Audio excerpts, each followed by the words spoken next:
Welcome. In this video I'm going to show you how you can obtain different measures of quantitative variation or measures of dispersion using Python and my stikpetP library. I'm using JupyterLab together with Python version 3.818, and there are quite a few different measures that can be used if you have a scale variable, so numeric data. These include the variance, the standard deviation, mean absolute deviation, etc. In this video I will simply talk about how to obtain these measures and not so much how to interpret them. For example data I'll load in pandas or import pandas, so I can use their read CSV, so I can load this file, which is the general social survey from 2012 adjusted for example purposes.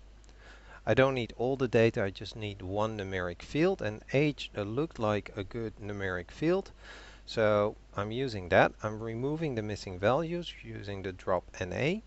But there was actually also an 89 or older category, so I'm going to replace those values with 89 and make sure everything is numeric. So all of that's done in here, and everything is stored under scale field.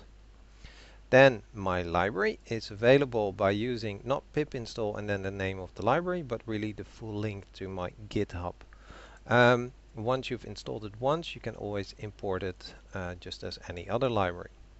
The function of interest is Variation, which is short for measures variation, and is actually for quantitative variation.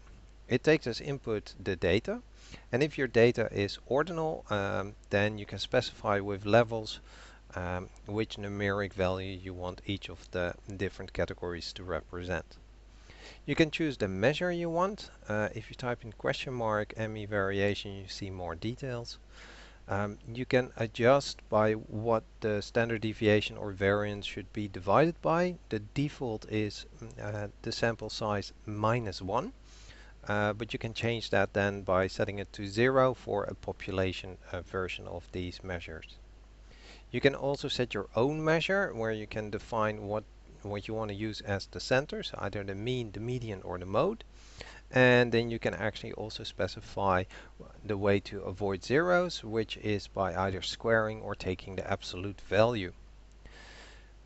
Then it's very straightforward. You just type in the name of the function, the data as parameter, and you will get the standard deviation, the sample version, if you don't specify anything else.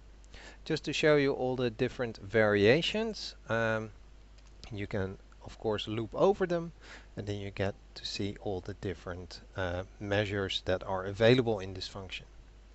I'll discuss in another video how you can do it with other libraries or just follow the formula, and hope this video was helpful, and thank you for watching.